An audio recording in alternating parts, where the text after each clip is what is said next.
Let's do it. All right. I am here with one and only. Can we call you the champ? Can we call you that? Is that a thing? Champ. Nah, you call me champ if you feel need be, yeah. All right. Yeah, cool. Let's do it. We're here with the champ himself, Mr. Max Lally. How's it going? How's it going, man? All good, all good. Good, mate. Good. So you've just come back from training. What was training just now? I just MMA wrestling. I actually didn't go because in Ireland at the moment there's a strike with trucks.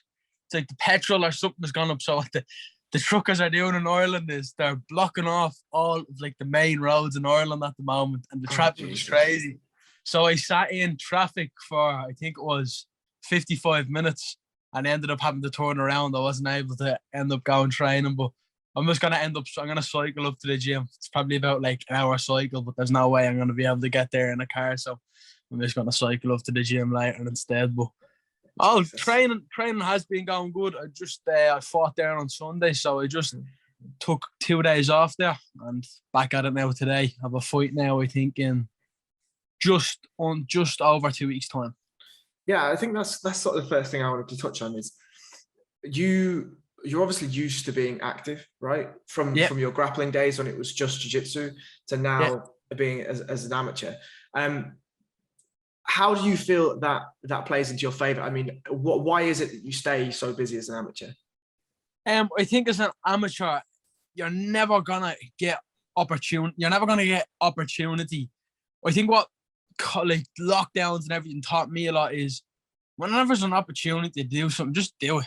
You know what I mean? Because once that opportunity was gone, I really felt it's like, wow, I really took all these competitions, etc., for granted almost, you know? So as soon as things got in, like COVID and everything happened, I was supposed to go on a few kind of grappling shows and stuff like that. And at the time, nobody was really grappling or anything like that. So it was like, I was in my head, I was like, what do I do now? You know what I mean? The period of time where I actually didn't know what to do because there was actually no opportunity. So now I'm getting all the opportunity in the world, and it's like I'm just taking full advantage of it. That's all it really is. I just love the sport. I love competing. I love the feeling I get out of it, you know? And that's the pure reason I stay active is because I get pure enjoyment out of doing it, you know? No other reason involved. So I think that's beautiful because, I mean, what I was going to ask is your opinion on staying active as an amateur in comparison to a pro, right? Most pros, you see them get 3 fights a year, 4 fights if we're super lucky. Whereas, you know, in 2021, you're going to have had 4 fights in the space of 4 months, it seems like. Yeah. Like, how do you think that you're going to continue that sort of activity on when you turn pro eventually? Oh, definitely. Like, definitely. As I said, I could have the worst pro record in the world and I still wouldn't stop because it's just something I really enjoy doing, you know? I think people who do something, it's like, I left school there 3 months ago. And since I've left school, in school, I'm not a stupid kid. I'm actually quite smart. But in school, I wasn't happy. It's like, as I kind of go on, I realize how valuable happiness is once you have it. And the amount of joy and happiness I get of doing something I love every day, I could do that for the rest of my life and have absolutely no problem doing it for the rest of my life, getting paid or not getting paid, you know? Well, let's go into that a little bit. Like, what specifically about MMA brings you that joy? What is it that you love? There's so many emotions involved. It's a very emotional sport, from the training camp to cutting the weight to them fighting. It's just like such an up and down of like emotions and mixed feelings. And it's like, I have never got to experience that in my life before. And then when I started to compete, that's when I started to like experience all these emotions and everything like that. So like, once I got a little taste of it, it was like almost, all right, this is addiction now. You know what I mean? This is something I definitely want to do. I started MMA because there was no other training available to me during the lockdown. So I was like, you know what? I'll get into MMA. I remember I did my first MMA session. I got smashed. like smashed. I got humbled. And me being the competitive person I am, it's like, I was like, okay, I'm going to have to do this now for the next while. Get my ass beat and then get a bit better each time. You know what I mean? And that's what eventually kind of what happened. Now, I still have so much to work on, like so much. But that's like the beautiful part of the sport. You know what I mean? Because there's always going to be something to work on, you know? Absolutely, absolutely. And if we could touch a little bit on your actual amateur record. I mean, the IMMAFs isn't, the junior IMMAFs isn't counted as amateur, right? But the 3 fights that you've had, so debut at IO Fighting Championships and you get a first round rear naked choke, right? Perfect. Yeah, first round. That was a nice one. Second amateur fight, you're already in a title fight. Third amateur fight, you're in a title fight for another promotion. Is that surprising to you? Was that surprising to you? At the end of the day, the belts don't really mean anything to me. But I think I'm only gone 18. I don't think anyone has done that. I don't know on the UK scene, maybe they have, but like all I'm trying to do is just have fun, and I'm getting a lot of attention at the moment, but it's like the title fights. It's people say I'm an exciting fighter. I'm just myself in there. Like I'm not. There's nothing being put on. Nothing's watered down. Like when I step into that cage, that's me being me, you know? And what the impression I'm getting is people are liking it, you know what I mean? So on my part, I'm happy that I'm able to provide some sort of excitement and entertainment, and I'm being myself. I'm not being something that I'm not. Sometimes you see a lot of people in MMA and it's kind of like an act, you know what I mean? And I always said to myself, it's like, I'm as real as it gets. I'm never gonna put on no act or anything like that, you know. But in regards to getting the 2 title fights, it was just kind of like like whatever, let's do it. You know what I mean? I don't care. At the end of the day, it's amateur, and I'm gonna be fighting as much as possible at amateur. Especially I have the IMMAFs coming up in January. I think the IMMAFs is definitely the way forward for amateur due to the amount of fights you get and the amount of experience you get. It's all the top level amateurs all around the world coming together to fight each other. In my opinion, that's an opportunity of a lifetime. I consider IMMAFs like UFC of amateur, you know, because it's just all the best guys around the world coming together to fight, you know. But I'm really looking forward to now. I probably would like to go pro in the next year and a half, 2 years, because I've been doing jiu-jitsu and wrestling so long. I think that a certain point in my career, that's when like injuries from doing the sport so long are gonna come up, you know. So I wouldn't want to stay amateur too long. Like say for instance, like I'll be amateur, get an injury, and then I can't go straight into pro. I'm gonna have to get another amateur fight to still kind of, you know, get into the swing of things. But right now, I'm just enjoying it. So that's the most important thing for me. There's a couple of things to pick up on that. I think the first one is the IMMAFs, right? And I wanted to, there's something very specific about the IMMAFs in that obviously you travel around different gyms and you do your training, and we'll get into that in another fight. But when you go to the IMMAFs, you're literally representing Ireland, right? Yeah. You're very much, it feels very different to when you step into an amateur fight, you're representing yourself and maybe the gyms that you represent. Whereas when you go to the IMMAFs, you're representing Ireland, right? Does that feel a little bit different when you go out there and you're in the green tracksuits and you're holding the tricolour? It's literally for Ireland. Of course. I am.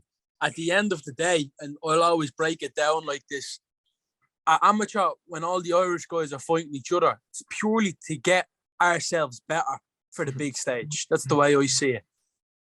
It's at amateur we're gonna be fighting each other, but then when we go pro and we're going international, we're getting together as a country. There's not a whole lot of us. There's only 6 million of us, you know what I mean? But the way I see it is I'll always get back behind the Irish man or woman, no matter who they are, where they're from.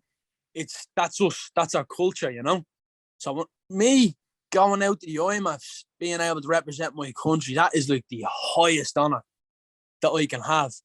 And hopefully later on in my career, when I get to go out international all over fighting pro, I will raise that flag as proud as possible, you know what I mean? Because it is, in my opinion, it is a blessing to be Irish, you know?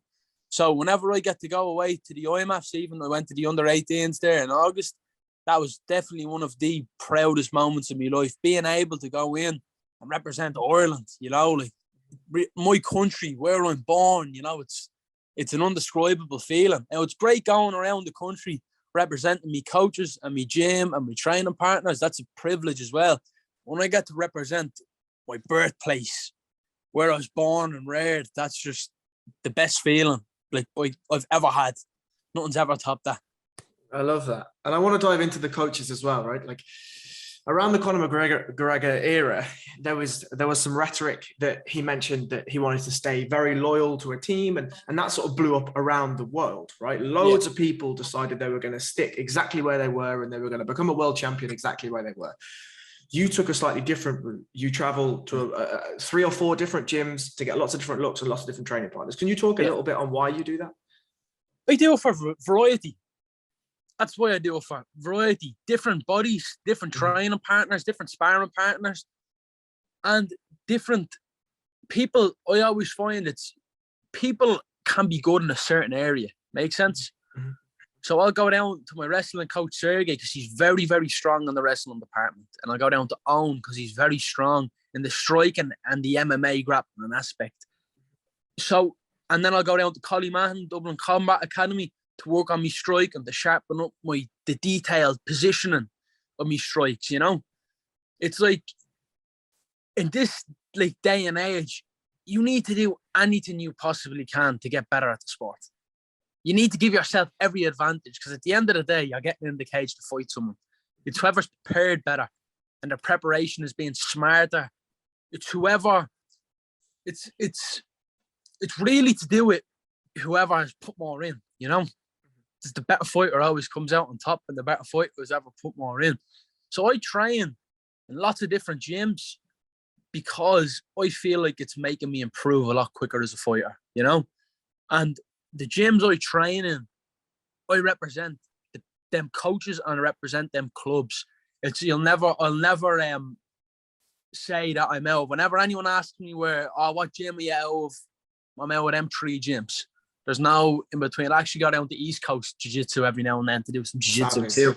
You know, with like all like Marcus Phelan and all them, like legit as fuck. And it's like, I'm going down, I'm just trying to train with the best guys in the country to give myself every advantage to get better. You know, that's the way I see it. I find there's nothing wrong with staying with one club. The reason I don't stay with one club and I kind of go around and train in lots of places is because I just want to give myself the advantage. That's all. I think that's very, very smart. I think, you know, there's also, you come from a jiu-jitsu or grappling background, like there's definitely a view in some clubs that you pick a jiu-jitsu school and you're with that jiu-jitsu school from white to black belt, right? You don't go anywhere else. And I completely disagree with that. I disagree with it hugely as well. You know, like if you pick one gym, somebody's going to know your game in and out, and those spars are going to be way less fruitful, than if you go pick up a brand new person, right? So yeah, I think that's a really, really, really smart decision.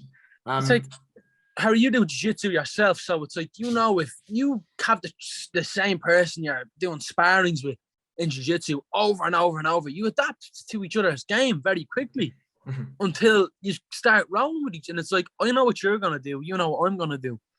But when you get to have that go to a different gym, it's like, I don't know this guy, so I don't know what he's gonna do. And in my head, that's a competition. Absolutely right. That's what it is. It's a competition, because that's what it's going to be like. That's the most realistic competition scenario you can get. So it's like, I'm trying to put myself in that position every day. So when it comes to a fight, I come across a very awkward, difficult opponent. I have the mental capacity to be like, break him down, know what he's going to do, what he's actually strong at, what he's weak at in the matter of minutes, you know? So that's like a skill in itself, and I feel like I am definitely getting better at it as the days go on, but I'm just enjoying it, you know. I enjoy training in all the gyms I train, and sometimes I see people they might give me a bit of stick over it, being like, what, you train everywhere, unloyal and all this shit, but it's like, I'm not unloyal. I represent everyone I train with, you know. I also think, and maybe this is something that I can get your opinion on, like at the end of the day, when you step into that cage, it's only you fighting that guy.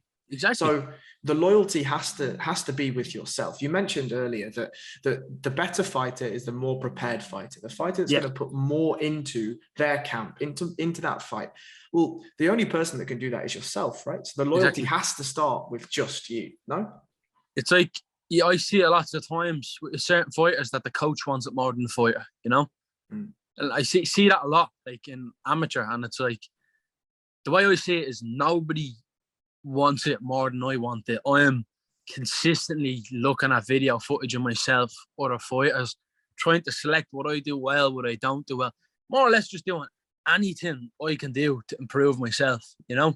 And you're right, at the end of the day, I'm the one that's getting in there. My coaches can only help me so much, you know? My coaches have put so much time and effort into me, and I wouldn't be half the athlete I am without them, you know? But when I hear it from other athletes, it's like, you could stay in the one place, but if I was to stay in the one place, it's like in my head constantly, it's like, this is what I need to get. I need to have balance, you know? I need to have, everything has to be balanced out. It's a sport where you have to have, you can't have excellent striking and suffer in grappling, or you can't be a really good grappler and then suffer in striking, because you're going to get exposed. You're going to get someone that can pick you apart then, you know? So when I train in all the other gyms, it's like, I'm just making sure I'm well-rounded as possible. So if I come across a striker or a grappler, someone who's really well-rounded, I can match that, you know? I can say to myself, okay, I've trained in these gyms with all these different bodies. I've managed to piece my own little game plan together with my coaches. So now I'm ready, you know? I'm ready to go now. I feel confident, you know? And I think confidence is a huge thing too, because you can't go into a fight without, every time I go into a fight, I know I'm really confident because I've put in serious amount of work, you know? I've never gone into a fight before being like double thinking anything, nothing like that. I always go in being like, I'm going to win this fight because I've put in a crazy amount of work and no one's matching that, you know?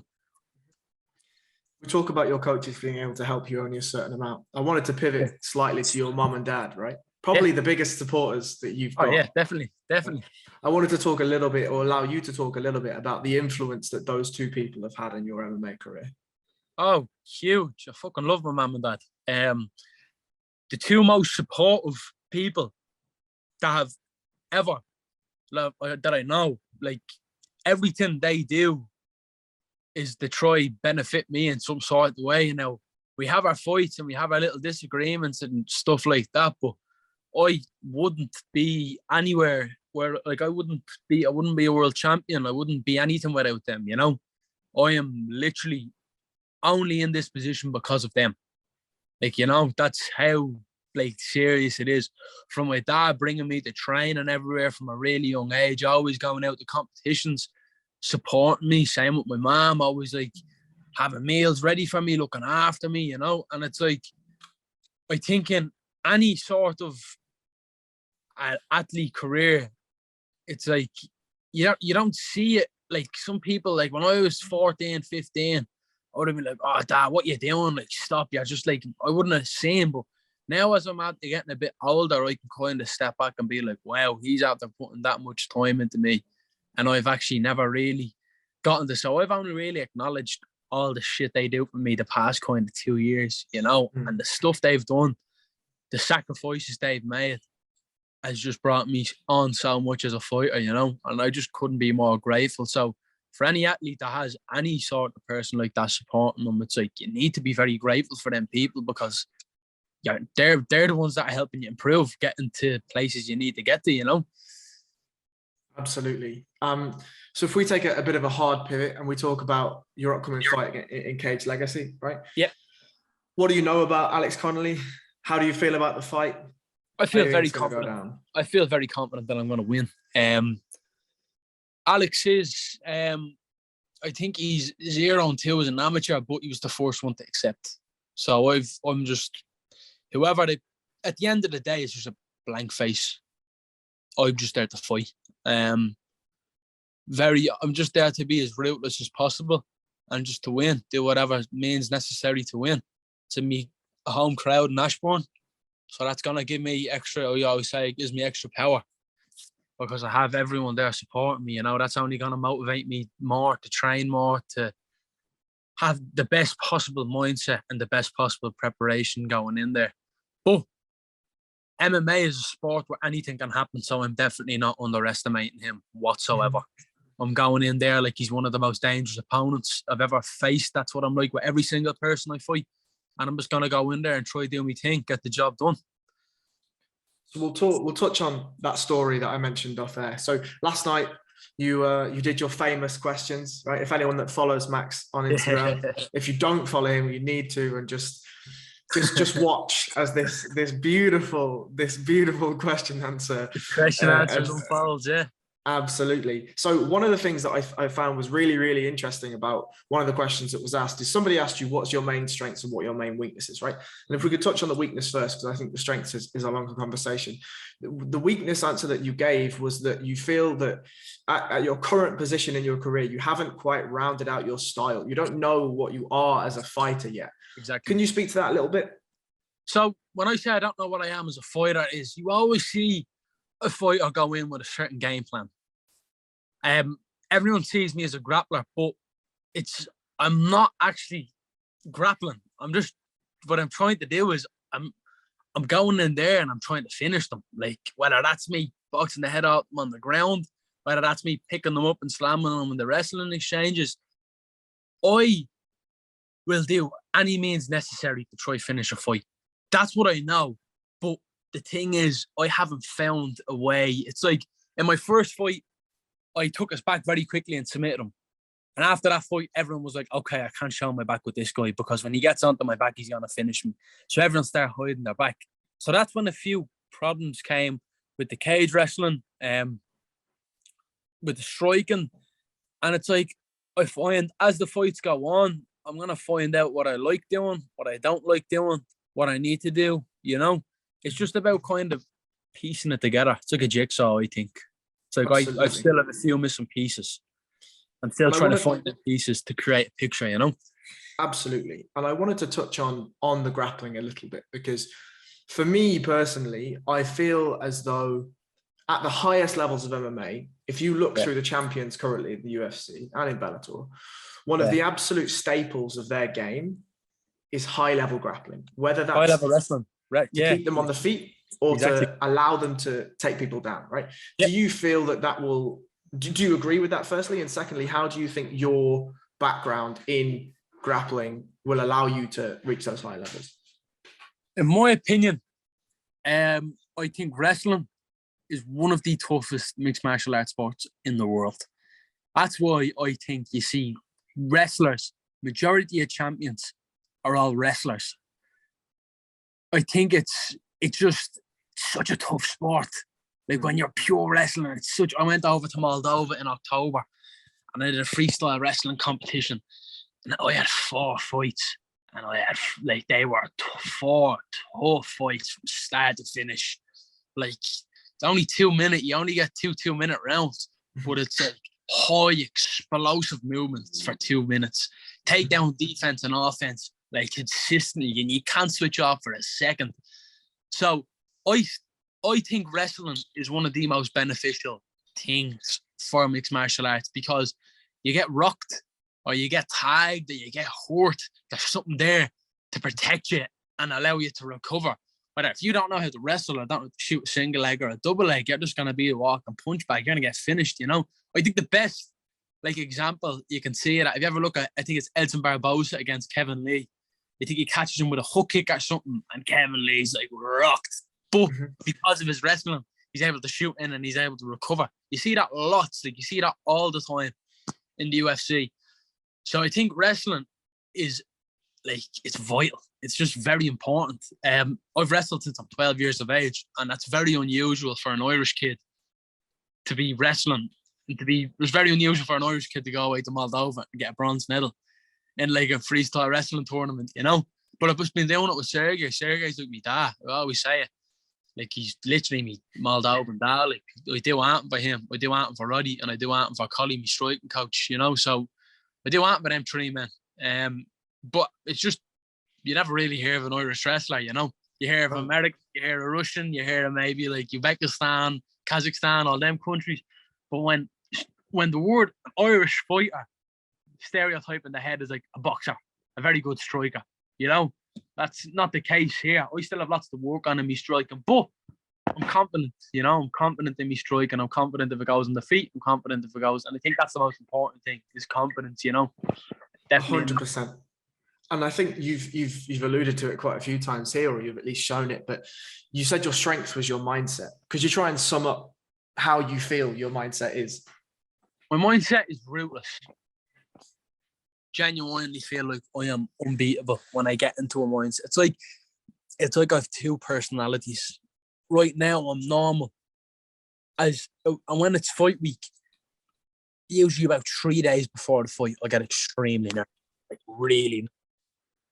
And as it gets closer to the fight, my nerves get released, and it's like I'm slowly getting myself into this mindset, like I'm going to war, like I am going in, and I'm going to be ruthless as possible, and let them all know who I am.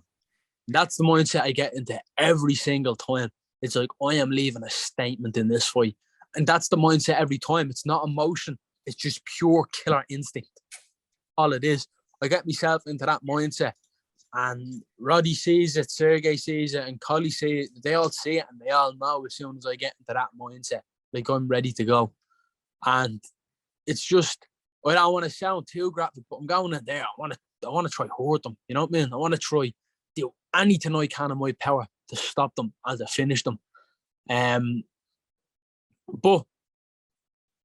at the same time, it's like I'm still figuring out. Like in my second amateur fight, I went out quite emotional because he was chatting a bit of shit, and it's like whenever anyone kind of like I never talk before the fight, but during the fight I'll talk.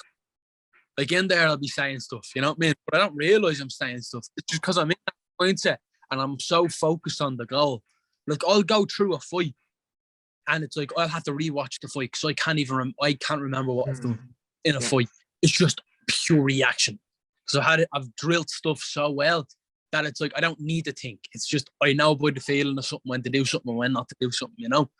So it's like when I get into that mindset, it's everything's off pure reaction and killer instinct. And I think at such a young age, to have an asset like that is very strong. I don't feel nerves. I get excited before I fight. Like it's like like the adrenaline rush, everything like that. It's like it's a very addictive feeling, and it's like I love the feeling. I see some fighters tend to get nervous, like suffer with performance anxiety. I don't think I've ever suffered with performance anxiety, ever. And I think that's in itself is a blessing. Yeah, and if we can just take what you say about the killer instinct, right? The mindset that you get into just before a fight where you want to do anything you can to hurt this man, to stop this man, and to win the fight in a decimating statement fashion. How do you, as a young man, how do you rationalize those 15 minutes or those 25 minutes in the cage to when you step out of the cage and you're Max, the son, the brother, the cousin, the friend, the athlete? How do you rationalize those two mindsets? So basically what happens is when after a fight, I have to sit down by myself for about 20 minutes and get out of that mindset. And I have to like say, okay, Max, it's over now. You know what I mean? I have to sit down and get myself out of that mindset. And it was not a bad thing that I have to do that. It's just I get so invested into the fight. And it's like I just completely lose track of everything. Nothing else matters. Absolutely nothing. I don't care about anything once I step into that cage, apart from finishing that person. And once all of that is over, I'll have to sit down and I'll have to be like, okay, it's over now. We need to get out of that mindset.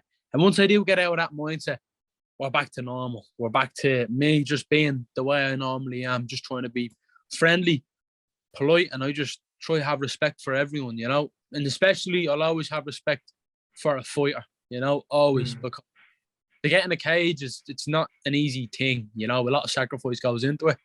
I always see people trying to give, like, people be like, oh, that fighter, he's shite or anything like that. And it's like, look at him. He's literally sacrificing about 6 weeks of his life, 8 weeks of his life to go into a camp, trade 6-7 days a week as hard as he can to get in a fight. You know, that's a sacrifice, you know, and you have to respect people that sacrifice like time for sport or whatever like that. Like you respect athletes in general, you know, because it's a tough thing to do, you know. Like even me, I'm still very young. Like I'm missing out on me. Like what do you call it over in England? Prom? Is it whatever?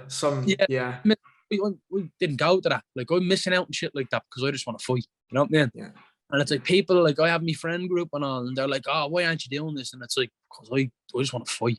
That's where I get my happiness out of, you know? If I wasn't fighting, I wouldn't be happy, you know? So it's like the thought of me having to miss out and shoot a little shit like that, I don't care, you know? Because I'm now, in my opinion, I'm starting something like really fun. I'm starting something that I'm really enjoying, and I don't want to stop.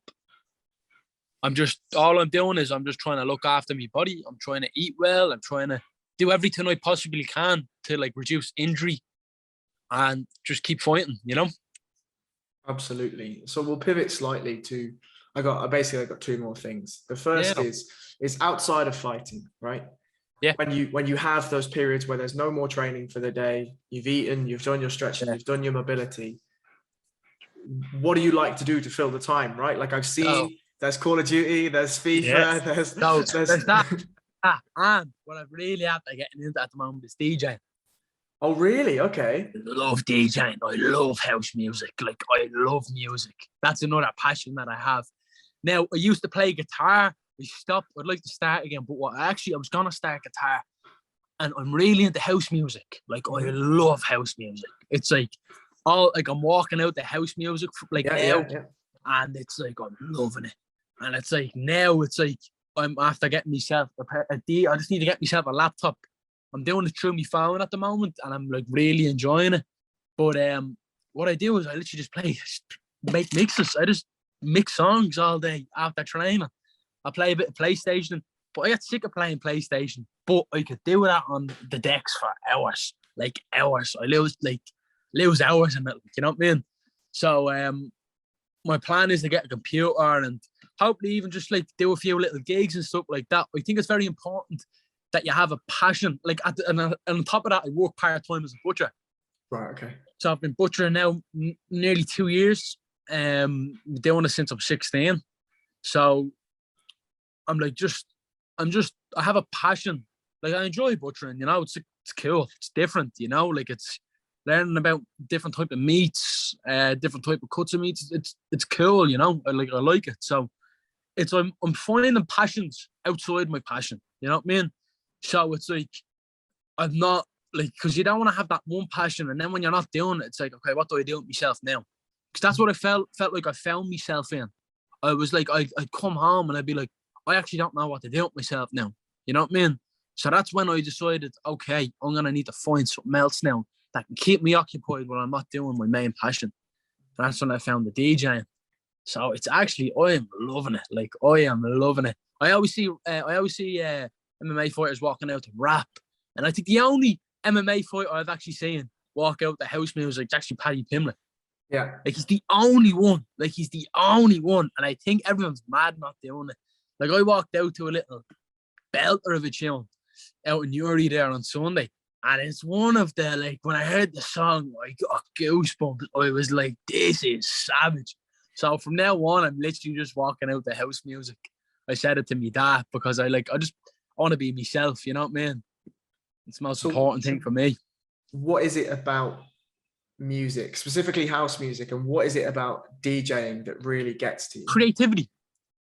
That's what it is. It's creativity. It's you in your own mind doing what you like. You know what I mean? Putting stuff together, mixing songs together that you like. You know what I mean? That's what MMA is as well. It's creativity. You know what I mean? You're finding what you like doing and you're implementing it into your MMA style. And I think that it's like, why not be creative? You know, it's like, I find sometimes in school, people lack creativity so much, like so much. It's real, like in Ireland, it's real kind of do your junior cert, leave cert, go to college, get a degree. And it's like, I don't like the idea of that because it's just, in my opinion, it's not something I want to do. I want to be creative. I want to have fun, you know? So I get to do stuff like that. So like, I literally work 2-3 times a week in the butchers. And then what I'll do is I'll train 2-3 times. Usually I do 3 times a day on a Tuesday, a Thursday, and a Friday. And then I'll train twice a day every other day. And I'll work on a Sunday. So I kind of rest on the Sunday.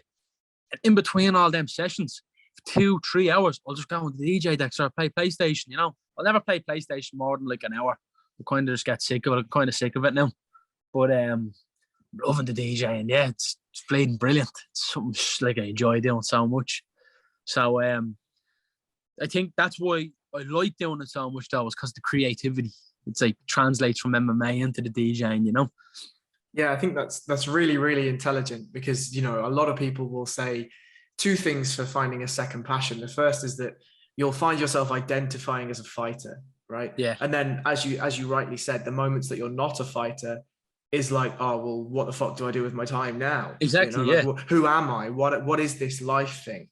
So the fact that you found something different, but something that still you're able to channel the same energy into, the creativity, the nurturing of that moment, is beautiful. I think it's really definitely, yeah. No, like, and it's like, I think that's like something special. People don't really find that, you know what I mean? I think I'm just a really, really lucky kid that like just find things that I have interest in, and then I just end up doing them, you know.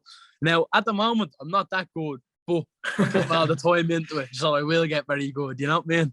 That's Absolutely. what it is, just putting time into it. Absolutely. Well, speaking of time, we'll wrap this up. I'll say a massive thank you for your time. But before we go, are you comfortable giving me a prediction for the upcoming fight? Absolutely. Yeah. I'm guessing. I think I don't know what round, but I think I'm gonna submit him. That's what I think. I think I'm gonna submit him. I'm gonna submit him with a choke of some sort. Okay. That's what I'm feel confident with. Alex, he's a tough guy, but I feel like I'm going to have too much for him. I think that with my pressure and my style, I'm always going to be marching him down, marching him forward. I think I definitely will finish him with a choke of some sort. So I'm feeling very confident going into this fight. The work's getting put in, as always. Every time I go into a fight, the work gets put in. And I'm just patiently waiting now, you know. I feel ready to go. I would have felt ready to go after that fight on Sunday, you know what I mean? So I'm just waiting now. It's just a matter of time. Beautiful. Well, before you do go, if you can give a shout out to any sponsors you have, tell people where they can find you if for whatever reason they don't follow you already. So my Instagram is Maximus Lally. I'd like to thank all my sponsors. I'd like to thank One Hit Management, who I'm signed under. Thank all my gyms, SBG Charlestown, SBG Nason, Dublin Combat Academy. Me sponsors, EHC Sports, Healthy Buzz, Scramble Ireland. Always looking out for me, supporting me with training gear, supplements, and support me financially too. And yeah, that's it. And all my training partners and coaches too. Beautiful. Be the person I am without you. Beautiful. And of course, my mom and dad too. Of course, yeah. How could we forget the those? The two main stars, yeah. The two main stars. Wouldn't be where I am without them too. Amazing. Well, thank you very much for giving your time to SevereMMA. And me personally, I'm very, very, very, very, very looking forward to your fight. So thanks, Harry. No, I really appreciate it. Beautiful.